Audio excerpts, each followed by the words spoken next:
रहमत drama serial के आज के एपिसोड में आप देखेंगे कि बारी दिल ही दिल में परी से मिलने के लिए बेचैन होता है। वो अलीज़ा से कहता है कि मुझे परी से मिलना है, प्लीज एक बार बस मिलवा दो। अलीज़ा उसे देख कहती है कि मैं दादी जान से इजाजत लेती हूँ, अगर उन्होंने इजाजत दे दी तो मैं परी को लेकर जरूर आऊंगी। अलीज़ा दादी से बात करती है और बड़ी मुश्किल से ही इजाजत मिलती है। फिर वो परी को बगैर ज्यादा कुछ बताई अपने साथ गाड़ी में ले जाती है। रास्ते में बारी को फोन करती है और कहती है कि मैं, परी और जुहेब, हम तीनों सीधे जा रहे हैं। दादी से बड़ी मुश्किल से इजाजत मिली है, तुम भी जल्दी आ जाओ। ये सुनते ही बारी फौरी वहां पहुंच जाता है। जब बारी वहां पहुंचता है तो परी और बारी का आमना सामना होता है, तो दोनों कुछ लम्हे तक खामोश रहते हैं। फिर बारी मोहब्बत भरी नजरों से परी को देखता है और कहता है कि मैं तुम्हें इतनी मोहब्बत दूंगा और इतनी खुश रखूंगा कि तुम सारी जिंदगी याद रखोगी। परी हल्का सा मुस्कुराती है और जवाब देती है, ऐसे वादे तो सभी करते हैं। बारी थोड़ा करीब आकर पूछता है, क्या तुम्हें मुझ पर यकीन नहीं? परी मुस्कुराकर कहती है, मैं तो बस मजाक कर रही थी। ये सुनकर बारी के चेहरे पर मुस्कुराहट आ जाती है। दूसरी तरफ मनाल और राहिल घर पहुंचते हैं। घर में खाने की खुशबू फैली होती है। मनाल खुश होकर कहती है, खाने की कितनी अच्छी खुशबू आ रही है, किसने बनाया है?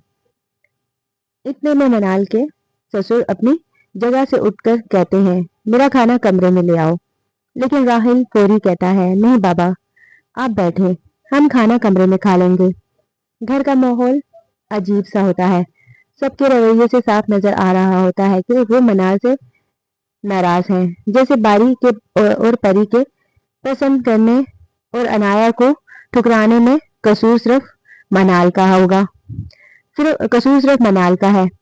अनाया और इसके वालिदैन के लिए ये बात बर्दाश्त करना मुश्किल हो रही है कि बारी ने अनाया को रिजेक्ट किया है और अब राहिल मनाल को अच्छे तरीके से क्यों रख रहा है।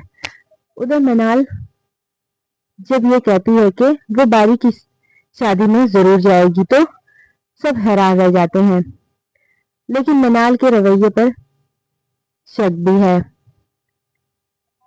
कि वाकई शादी में खुशी से जा रही है या फिर कोई और नया खेल खेलने। कुछ लोग, मुझे तो ये लगता है कि शायद वो परी की बेइज्जती करेगी या फिर उसे नुकसान पहुंचाएगी। दूसरी तरफ घर में माजी रमैसा को जेवर दिखा रही होती है। रमैसा जेवर देखती है और तंजी अंदाज में कहती है, हाँ भाई, हमारी परिचय के तो नसीब ही खुल गए, ना सास होगी और ना नन, घर में आराम से राज करेगी। ये सुनकर मार्जी को अच्छा नहीं लगता। वो फौरी जवाब देती है, घर घर में घर बड़ा हो या छोटा, इससे कोई फर्क नहीं पड़ता, असल बात इंसान की नीयत और इंसानियत की होती है।